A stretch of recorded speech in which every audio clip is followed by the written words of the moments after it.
like, I fucking watch this guy make one of those stupid videos. He's kind of full of himself.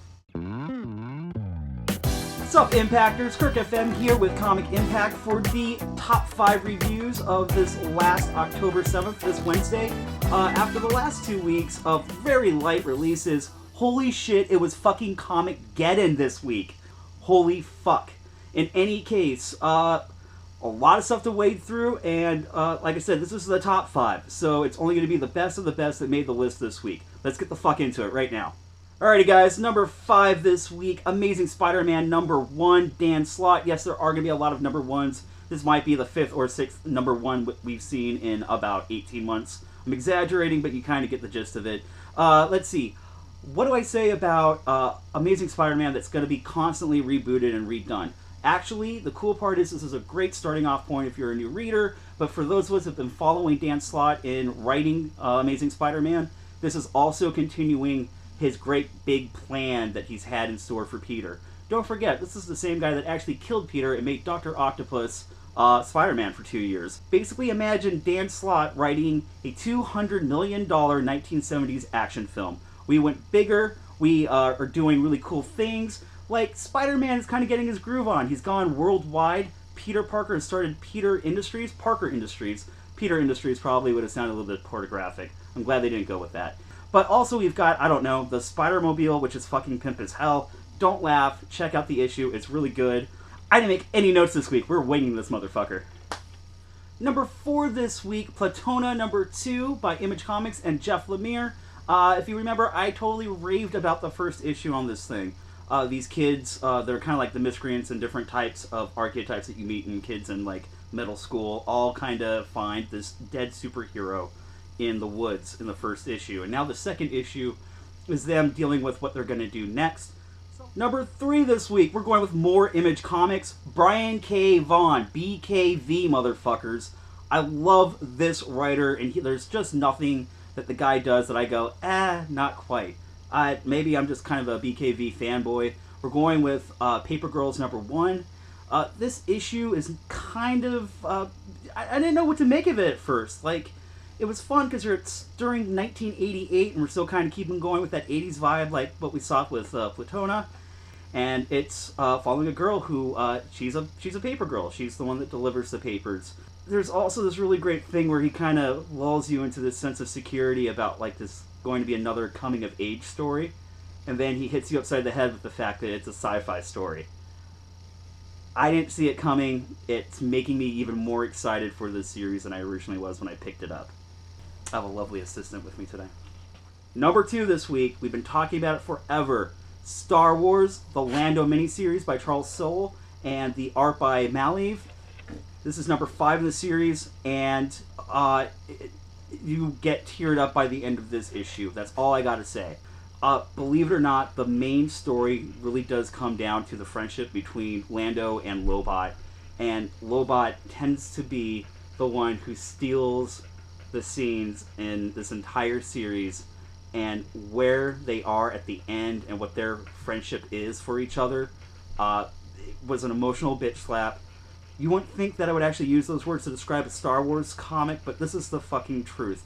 And honestly, we are very sad that it was only a miniseries, but this might be one of the best things that came out of Star Wars acquiring, or Marvel being acquiring Star Wars again and telling those stories in comic form. I kind of hope they don't do a sequel to this anytime soon. I really want to see this sit for a while. And that's 4 of the 5 down so far, and you know this part of the video. I usually give you the disappointment of the week, but like I said, holy shit, all the fucking comics that came out this week, and there was a lot. I can honestly say this was one of the best comic reading experiences I've had in a long time. I can't give you a disappointment this week. Sorry! Alrighty guys, here it is. Number 1 this week, the pick of the week from the cream of the crop of this entire madness that was all these fucking comic books that got dumped from heaven onto us that we all got to read. It's going to be Doctor Strange number 1 by Marvel Comics. This just makes so much sense. I think the reason that this Doctor Strange issue was so good is, 1, just the creative team alone. Bachalo, I'm sorry I'm screwing up your name, dude. Just his art alone already adds that filter of weird that works perfectly for the Doctor Strange universe.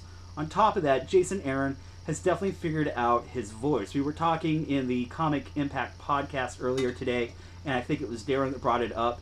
Very rarely do we ever get to see Doctor Strange actually narrate his own story or his issues. I know that sounds weird and strange, but really he's always someone who's like in the peripheral, and you only get what you know from Doctor Strange from when he just says 2 or 3 lines of dialogue and then disappears into the shadows again. Having this series just really focus on who he is and kind of coming into giving the reader a clearer idea of what they're going to make this Doctor is just so much fun. Maybe it's kind of like when we were reading Lando and we loved it so much. It's character building and it's universe creating, and I love that. Also, Jason Aaron has nailed his dialogue. I love the fact that it is taking place in New York, and so when he's not being Doctor Strange, he reverts back to like his civilian clothing. So his really badass cape actually becomes like this hipster scarf and cool jacket, so he can still kind of blend in with like the really hip neighborhood that he lives in. I'm willing to bet that Jason Aaron is in this for the long haul, and the stories that we're going to get are probably going to be genre defining for who this character is. I am so goddamn excited for this. Cannot wait for 2, 3, 4, 5. I cannot wait for this series to hit 20 and to see where Doctor Strange is now as opposed to where he was. And just a character that we kind of only slightly knew about 20 years ago. Doctor Strange. Who fucking knew? I didn't see that one coming this week. And that wraps up the top 5 for this week. I'm a slightly sober Kirk FM as opposed to last week. Seriously, go check out that video. It was pretty fucking funny. As always, comments down below. Highly encouraged. Like and subscribe. Please go check out all the other stuff that we have over at Comic Impact. We have more podcasts and we have more review videos just like this. As always, find me at Kirk Like Stuff on Twitter, Instagram, and stuff like that. My Instagram is just mainly my dog. It's just a lot of my dog. So if you want to see what my dog looks like, go check out my Instagram. And that is going to do it for this week. And as always, when you make it this far in the video, it's very special for us as you're sharing this love for this community that we have for collaborative art that is comic books. Like always, like I always say, chime in. Let's get that conversation going. And seriously, what did you read this past week out of all that awesome fucking goodness that you think should have been on the list? I know there was at least 25 different titles that I kept wrestling with. I want to know what you read and what you think I missed so we can have that conversation.